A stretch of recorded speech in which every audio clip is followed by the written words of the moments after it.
Welcome to the VET S.O.S podcast. Remember, don't join the state transition. Grab the VET S.O.S Lifeline. We are brought to you by the Who You Know Network and proud members of the Parade Deck community. We can also be heard on Reach Across America Radio on Thursdays at 4 p.m. Eastern. You can find Reach Across America Radio on iHeartRadio, Odyssey, and the TuneIn app. Today, we're sitting down with Joseph Zolper, manager of veteran outreach and networking for the Road Home program. Excited to learn about this organization and what they're doing for our community. Keith, riding shotgun again. How you doing today? I'm doing awesome, Sean. I'm really excited for this one. I'm really curious to learn more about the Road Home program and hear what they're all about, what they got going on. But other than that, I'm great. How are you doing, Sean? We don't ask you that enough week to week. Nobody cares. Oh, man, bleeding heart. All right.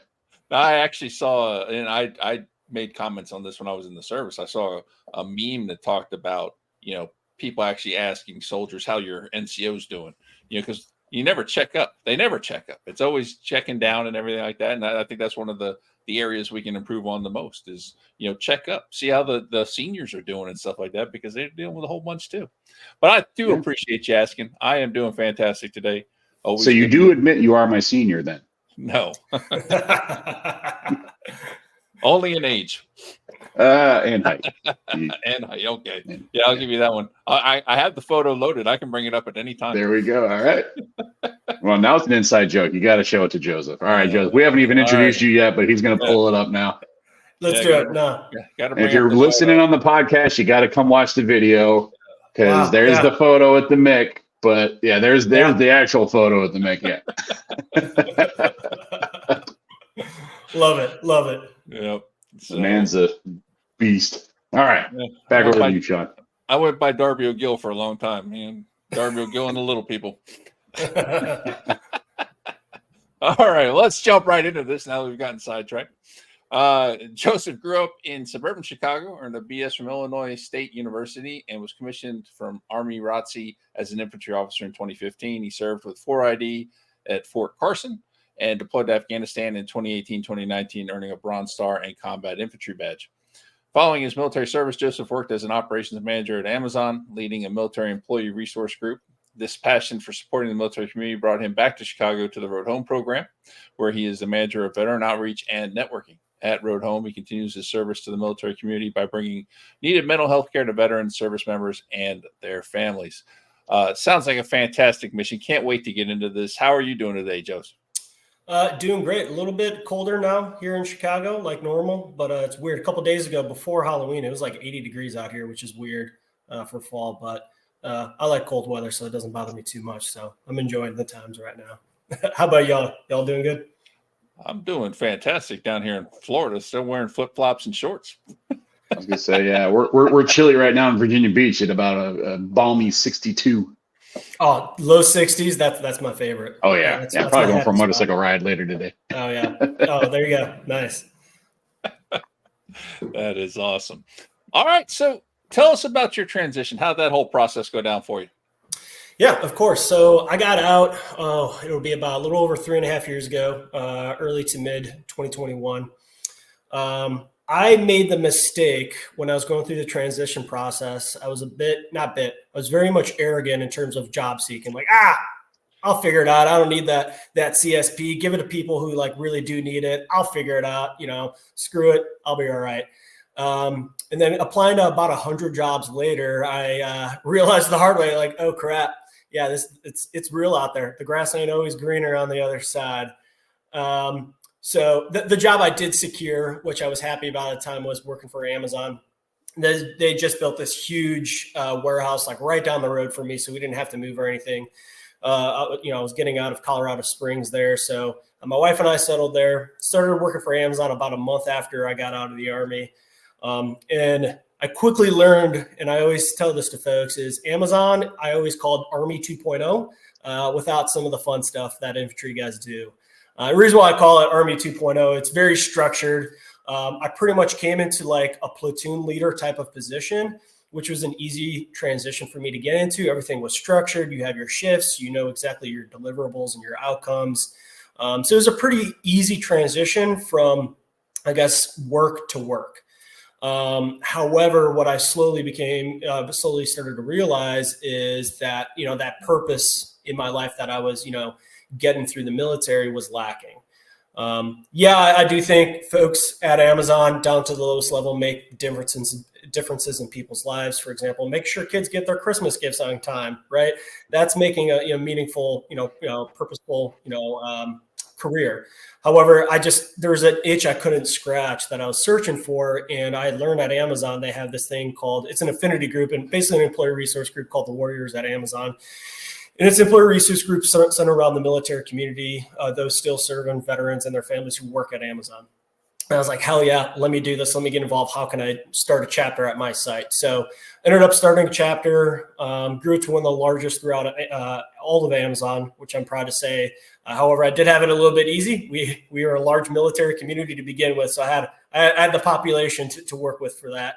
But we did like events at the warehouse that, again, thanked and celebrated the military community, did a Veterans Day ceremony. I did an entire week-long celebration around the military, around Veterans Day, did Memorial Day ceremonies at the site, and then other stuff throughout the community as well.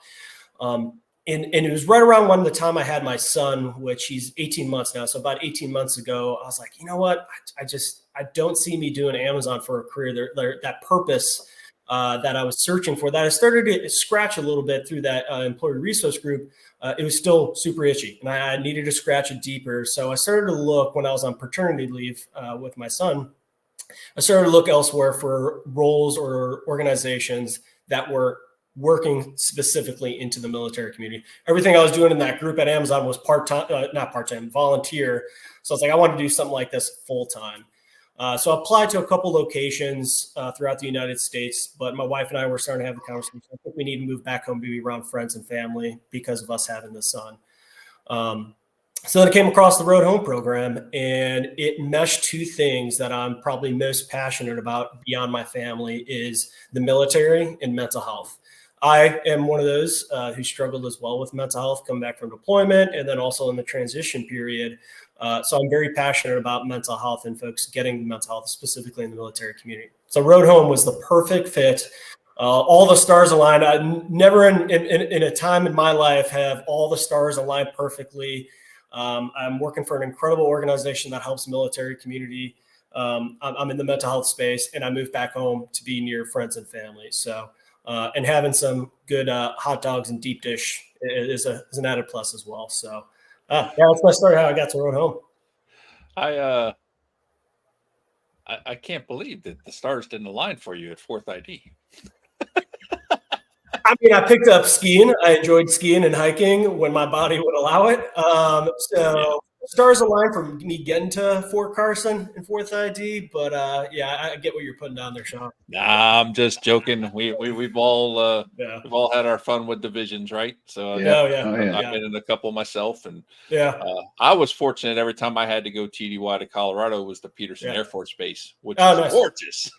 Peterson. From where I lived, we were like maybe 3 miles away from Peterson. So nice area. Yeah, and we know how hard of a life those MI guys live. So, hard duty. Now, I will say, though, like, I am envious of the food aspect you got going on right now. But thankfully, there's a place, I live in Virginia Beach, and there's a place called Windy City. And the guy's from Chi-Town. And he even gets the neon green relish shipped in from Chi-Town. Good for him. It's legit. He's got legit deep dish over there. So shout out to Windy City Pizza. So I'll say I'm not the Chicagoan that's like, oh, deep dish is the best in the world. Like, it's an acquired taste. I'll admit that to the audience. Some people hate it. It's very controversial sometimes, but I love my deep dish. So Well, that's the thing. I'll only eat it over there. Like, I hate deep dish anywhere else. I will only eat it either in Chi-Town or this place we just found in Virginia Beach. So it's awesome. Nice. So with that said, go ahead. Well, I was going to say, he brought up something that we hear a lot, and that's the fact that there was that itch. There was still that thing there, and that's huge. I mean, because Amazon's a fantastic company, probably has a lot of great benefits and everything for everybody who wants to work there, but it just didn't fulfill what you were looking for, and there's no harm in that, and being able to recognize that and leave on good terms and go find something else that helped you fill the needs and wants you wanted.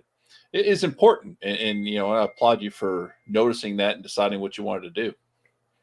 Oh, I appreciate that. Yeah. Yeah. It just, again, stars align. I'm super lucky and privileged to be where I'm at today. Yeah. That's awesome. Yeah, and I mean, stars definitely align, right? But I also don't think there's no such thing as coincidence, right? And so Of course.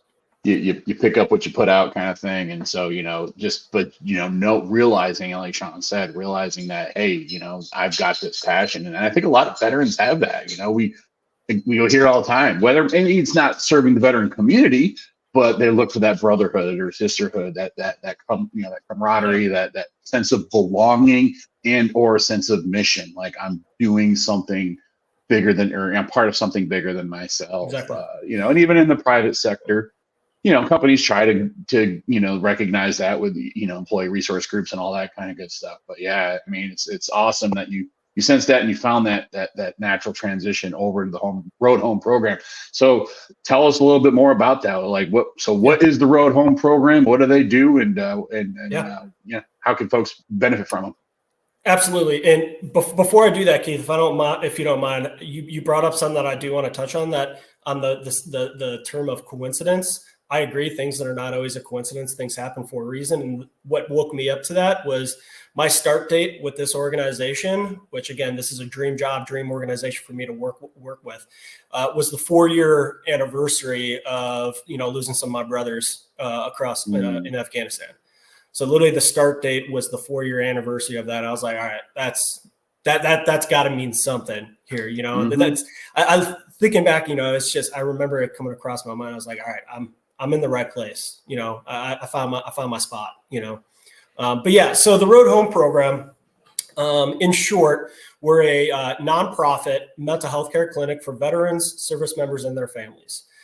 We are philanthropically funded. So every bit of our services, from travel to lodging to the actual treatment itself, is at no cost to our clients. We can serve folks from across the world. We have brought people in from the Netherlands, from Japan, Germany, you name it, veterans, service members and their families. We have brought to us for our intensive outpatient program. It's basically 6 months or a few months worth of therapy, outpatient therapy, into a 2-week format. So it's a ripping it off like a Band-Aid. Let's patch you up, get you back in the fight type of treatment format. It's widely used language. Yeah, it's widely used in other clinics as well. This IOP, this 2-week format. And the reason why it's really starting to catch fire throughout other clinics is it freaking works. Some results and data that we can see that proves that it works is the average completion rate of an outpatient mental health care program is about between 40 and 60%. For our 2-week program, we're at in the 93, 96% completion. Wow. So people are completing this. And again, it's 6 months worth of therapy into like 2 weeks. So it's like 8 in the morning to 4 in the afternoon. It's nonstop. So yeah, we're able to do nationally for that. We also have some virtual options as well in a 1-week and 2-week format. And the virtual options we're able to do in 42 states right now. That's under an interstate compact that allows our psychologists to practice telehealth. And then we have your regular outpatient clinic here in Chicago that we can provide counseling and therapy to Illinois and Indiana residents only. That's just for that regular outpatient clinic. But that 2-week program, we can do it globally. And then for the audiences that we serve, I want to clarify some things because some organizations may say they serve veterans, but they only serve veterans under this, inclusionary criteria. When it comes to veterans, it's all areas of service. Wounded Warrior Project is our largest donor, and we know that they primarily serve post 9/11. However, through other philanthropic donations that we've received, we've been able to offer our treatment and our program to pre 9/11 as well. So we serve all. We also treat and serve those who are regardless of discharge status. So I imagine a lot of folks who serve with some service members who struggle with mental health, resulted to substance use, and then got kicked out dishonorably. Do those folks still deserve mental health treatment? I would say yes. And I think majority of us would say yes. So we do treat and serve those who, left the service dishonorably. Another characteristic that we serve is regardless of VA eligibility. So that's huge for some of our National Guard soldiers and reservists who may not qualify for VA, eligibility and benefits. So we do that as well. And then fourthly, we serve regardless of diagnosis. So service members in that transitionary period, they may like, hey, I just want to get out. I don't need to get diagnosed with PTSD, military sexual trauma, or whatever. They just kind of want to separate from service. We can still have them come into our clinic and get treated regardless if they have a diagnosis at all. Very often people come to us without those diagnoses and then leave with one to maybe put in a claim if they do want to get that addressed in their paperwork. So really with veterans, we serve pretty much everybody. We do have some exclusionary criteria for everybody. Poorly managed psychosis or mania. So we are not an inpatient clinic. So we're like a step down from inpatient. So if people need that higher level of care, they're not a fit for our program, we'll connect them with a clinic that is a fit for them. And then not being able to abstain from substance uses during programming. But again, we have for that 2-week program, I think our acceptance rate is again around 96%. So we accept nearly everybody into that 2-week program. And then with service members, really quickly, it's all branches, National Guard, reserves, and active duty will serve folks. So pretty much everybody there. And then family members as well. We are super happy that we ran our first 2-week intensive outpatient program for family members only this past summer.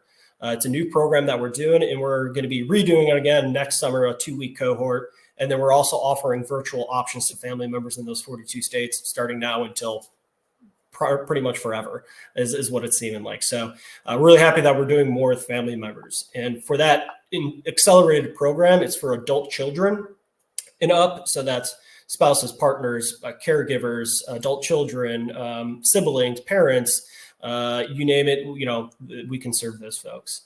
For our local outpatient clinic, that's where we can serve adolescents. So we can serve children, do some neuropsych assessments, things of that nature. And then to close it on exactly the specifics of what we provide in this incredible effective treatment is in that 2-week program, folks are getting 2 sessions of individual therapy. We primarily utilize cognitive processing therapy. That's utilized primarily for our PTSD and military sexual trauma cohorts. But we also have adopted the unified protocol that allows us to treat depression and anxiety as well. On top of the 2 sessions of individual therapy per day, we offer 2 sessions of group therapy per day. And that group therapy could be anything from art therapy, mindfulness, it could be elective consults, such as like acupuncture. You can get an elective consult for pelvic health. And there's also a lot of group therapy that's centered around like psychoeducation. It's not your typical sit around a room and we're going to talk about our experiences. It's more of like a classroom setting where we're teaching you tips, tricks, and tools that you can take back home with you so you can continue to thrive under your mental health, not survive. That's the biggest thing we're trying to do is, yeah, we can all survive with what we got, but we should be thriving with what we have. Yes. And then we also have an on-site chaplain that tackles moral injury. So we really attack it as a mind, body, and soul kind of approach across those pillars to get the folks the care that they need. And I'll end it with this one stat that I think is pretty impressive when compared to the industry standard is 50% of the folks who have PTSD coming to our program no longer meet probable clinical criteria for still having PTSD when leaving. So that means 50% of the people coming to us no longer meet that probable criteria for PTSD. So we are making huge changes, and 50%, 1 out of 2 still doesn't seem enough to me. We want to have 100%, but compared to the industry standard, that's pretty incredible. What's the industry standard? Industry standard is so we do it on the PCL-5 score, which is basically like a scoring system for PTSD. And meaningful clinical results in terms of dropping that score down to below the PTSD threshold is about 10 points. It's like, okay, 10 points reduction, the therapy worked for you. What we're having in our program is a 20-point reduction. We're doubling it in terms of dropping that PTSD score below that threshold. On average, we have folks coming in around maybe the 40s, and we're able to drop that by about 20 points into the 20s. So we're nearly doubling the standard in terms of specifically that scoring metric for PTSD. Wow. That's interesting. don't think we've had anybody really talk about the numbers and what have you. Yeah. We've had a couple people talk about PTSD and therapy and what have you. Yeah. It's out of. I understand it's a full program you have, right, and it runs over the course of 2 weeks. If you had to point to something, is there something that really jumps out at you as being the game changer within that 2 weeks, or is it just the program as a whole? Yeah, I would say it's a little bit of both those answers. Where the magic really happens is those one-on-one sessions between you and that clinician. That's really where the magic happens. And the reason why we know that is because for the virtual options we offer, it's only just one-on-one sessions between you and a therapist or clinician. The art therapy, the group therapy, that's not included in the virtual options. And we're still seeing incredible results with the virtual options. So that leads us to believe that the virtual options with the one-on-one sessions is enough.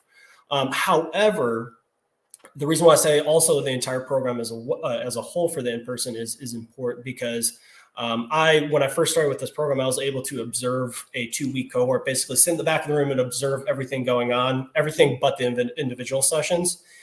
And I can point to one veteran who she came into the program, like had self-isolated for so many years, just was angry at the world, angry at her family, just had completely isolated herself from the world. And she sat in that art therapy room and said, screw this. What is this? Arts and crafts. I ain't going to do this crap. What are you talking about? Come on. BS. Fast forward to 2 weeks. She was like, this was probably the most incredible thing I've ever done. I was never able to speak what was going on in my mind, but I was able to put into this art therapy session. And this worked for me. This was therapeutic, cathartic for me. And I need to do this back home because now I feel like I have a voice. I feel like I'm myself again. So I like those elective consults, those group therapy sessions that we have because we're able to approach and reach people in alternative, non-traditional methods potentially that might break through to that one person or two people in the room. That's fantastic. Now, I would have a follow-up in the sense of with the one-on-one sessions, do you think that is the skill and ability of the counselors that you guys have or the methods of which you're using? Is there something there you point to?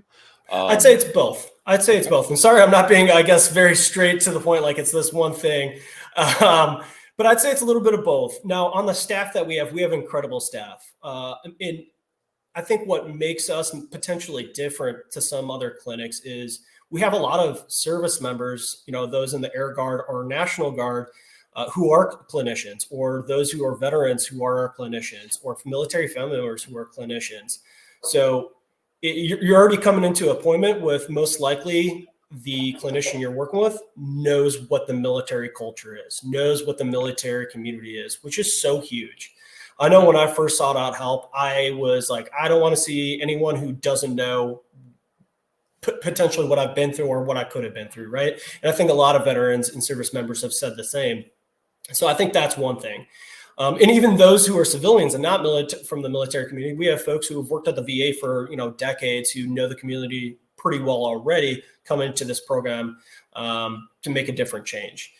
And then with the actual treatment we're using, I just think the fact that it's condensed and it's back to back to back is really the secret sauce that works.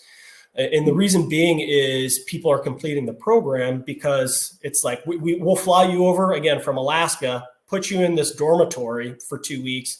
And yeah, you have free time at the end of the day to go explore Chicago or on the weekend to go explore Chicago. But from pretty much 8 a.m. to 4 p.m., you're working on yourself. That is it. We're taking you away from the distraction of home, right? There are good distractions and bad distractions. Bad distractions like paying the bill, taking out the garbage. Good distractions like playing with your son or, going for a walk with your spouse, right?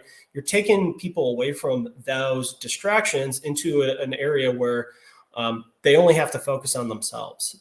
And I think that goes a long way when you're getting this level of treatment that you're able to make very, very meaningful improvements. Wow. Now, I can't help. I have to highlight the fact that we are sending people into Chi-Town and it's not making their PTSD worse. Like, Yes.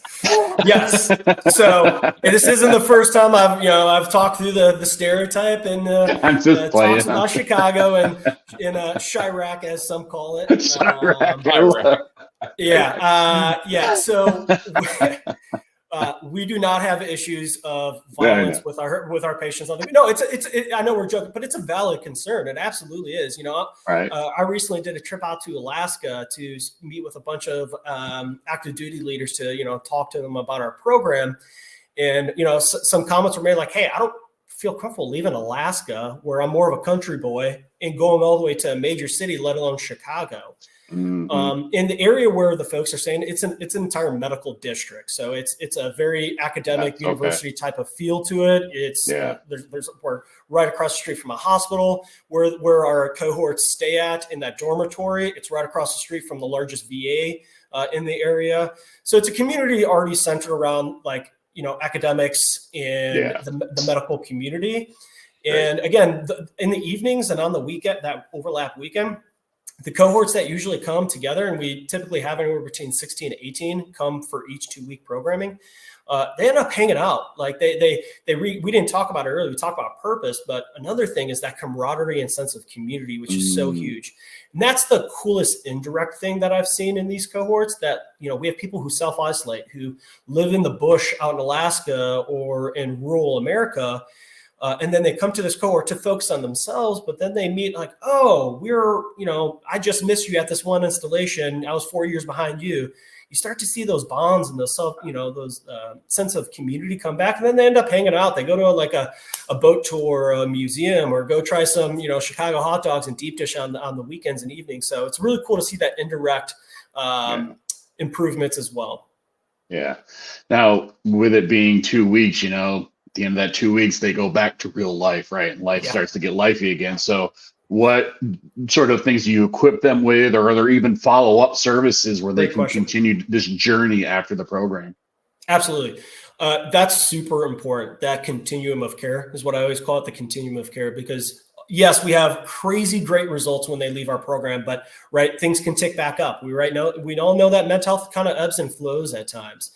So some of the things that we do have follow-ups. I think it's about 3 and 6 months out. Some of our research assistants will reach back out and ask them how they're doing. They'll do that scoring again to see if those, meaningful clinical results are maintaining over a longer period of time. And we are seeing that up to 3, 6, and even 12 months. But beyond that, if you're in those 42 states, we do have aftercare services that we can conduct virtually.